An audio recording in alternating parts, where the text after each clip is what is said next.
In the summer of 1944, an anti-tank crew near Caen, France, watched a single German tank absorb round after round from their guns and keep coming.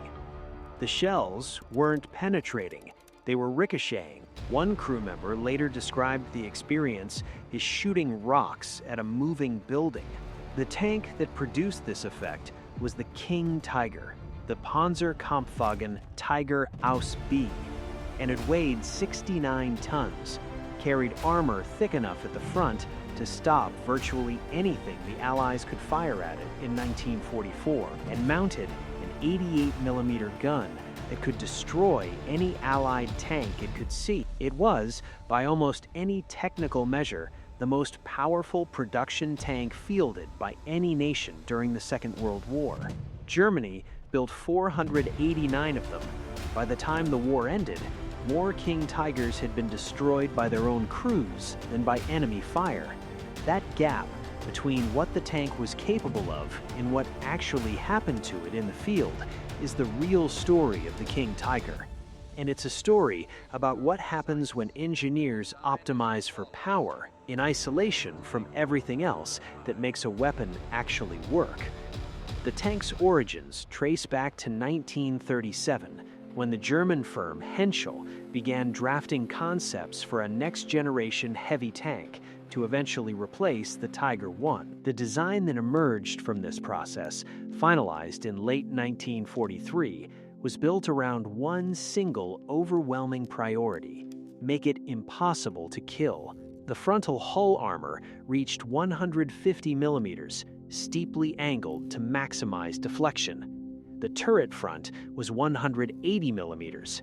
At the combat ranges of the Eastern Front, where tanks often engaged each other at several hundred meters, the King Tiger's frontal armor was effectively immune to any Soviet or Allied weapon in service. The gun, a high-velocity 88mm that had already proved devastating in the Tiger I, could penetrate the front of a Soviet T-34 at over 2,000 meters. A Sherman tank didn't need to be close to die from a King Tiger. It just needed to be visible. What the designers did not optimize for, and what eventually consumed the vehicle's potential entirely, was everything else. 69 tons is a number that sounds like an abstraction until you start tracing its consequences through the logistical chain that any military force depends on. The European road and bridge network of 1944 was not built for vehicles weighing 69 tons. Standard military bridges couldn't support it. Engineers had to calculate load limits before every river crossing. And when the bridges were inadequate, which was often, the King Tiger had to find a ford or wait while engineers brought up pontoon equipment. In the fluid, fast-moving conditions of the late war, a tank that couldn't cross a standard bridge wasn't just inconvenient, it was regularly a strategic problem. The weight also fell on a powertrain that had never been designed to carry it. The Maybach HL-230 engine that powered the King Tiger was the same engine used in the lighter Panther and Tiger I. In the Panther, which weighed about 45 tons, it performed adequately. In the King Tiger, it was under continuous stress from the moment the vehicle moved. The transmission, a complicated pre-selective gearbox called the Maybach Olvar, was theoretically capable, but in practice required careful, experienced handling to avoid damage. The tracks themselves, enormous steel structures designed to distribute the massive weight across soft ground, cracked and deformed under conditions that would leave a lighter tank unaffected. A Soviet test of a captured King Tiger produced a damning technical report. The engine overheated continuously during travel, the drive shaft failed, track components cracked, fuel consumption exceeded what the manual stated. The Soviet test drivers never once achieved the tank's rated maximum speed of 41 kilometers per hour on roads. Here is the detail that clarifies everything about why the King Tiger failed as a weapon, despite succeeding as a machine. The problems in that Soviet test were not primarily the fault of the tank's design. They were the fault of who was operating it. By 1944, Germany had lost most of its experienced tank crews.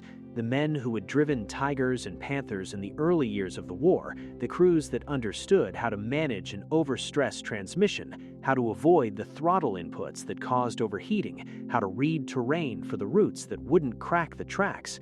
Many of them were dead. The replacements were younger, less experienced, and trained under a collapsing military education system that couldn't give them the hours in the seat that the vehicles required. A King Tiger in the hands of an experienced crew was, by most accounts, a manageable vehicle. Difficult, demanding, expensive to maintain, but workable. A King Tiger in the hands of an undertrained crew in 1944 was almost guaranteed to break down before it reached the enemy. The tank's engineering assumed a level of operator competence that the military system producing operators could no longer deliver. This created a failure mode that didn't show up in any specification document, but shaped the war's outcome as surely as any battle. Units equipped with King Tigers could not concentrate them effectively because a significant fraction would be immobilized before they reached the front. The 503rd Heavy Panzer Battalion, one of the first units to receive King Tigers in Normandy in the summer of 1944, lost more vehicles to mechanical failure and fuel shortage in its first deployment than to Allied fire. The fuel problem deserves its own paragraph because it represents the most complete collapse of the gap between design and operational reality.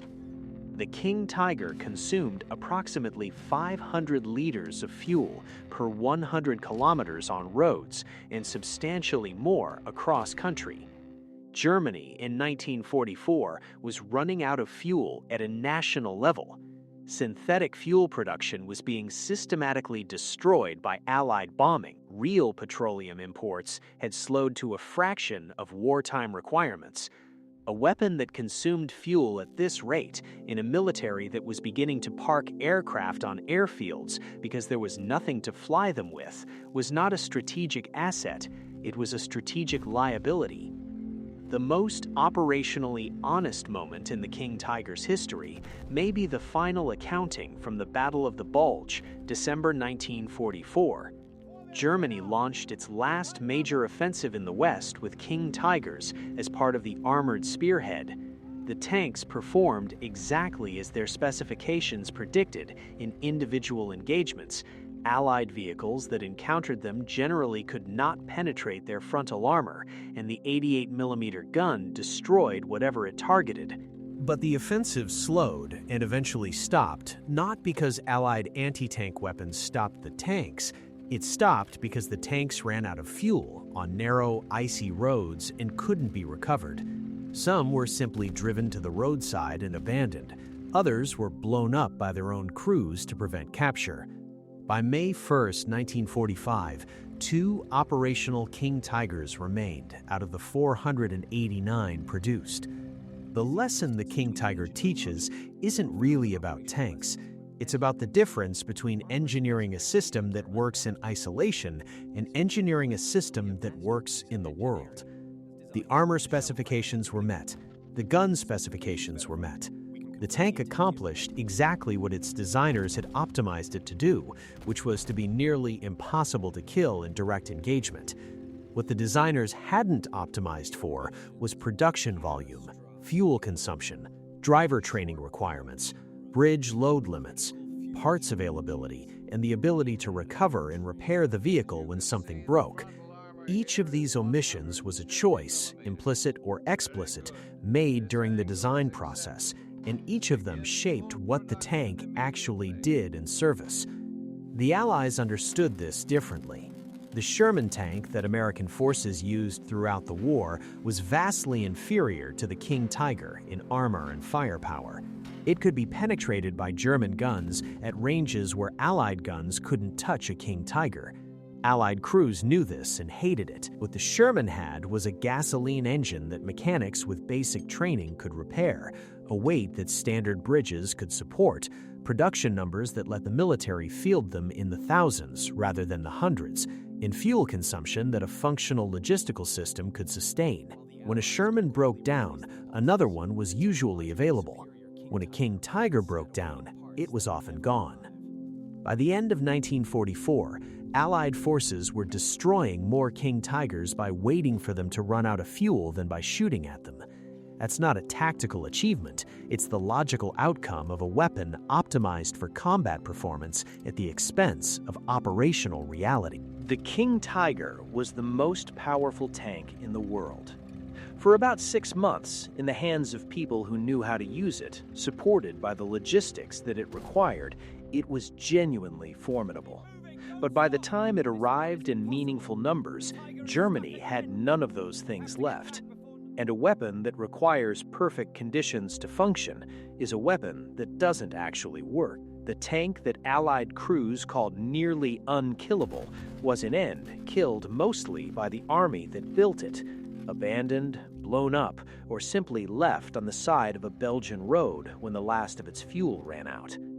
The King Tiger is what engineering genius looks like when it runs ahead of everything a military actually needs. It was, in that sense, a monument to a way of thinking about weapons that the 20th century eventually discarded, and a lesson that still applies anywhere people build things so sophisticated that the world can no longer actually use them. If you want more history told through the engineering decisions that actually decided battles, stick around and let me know in the comments.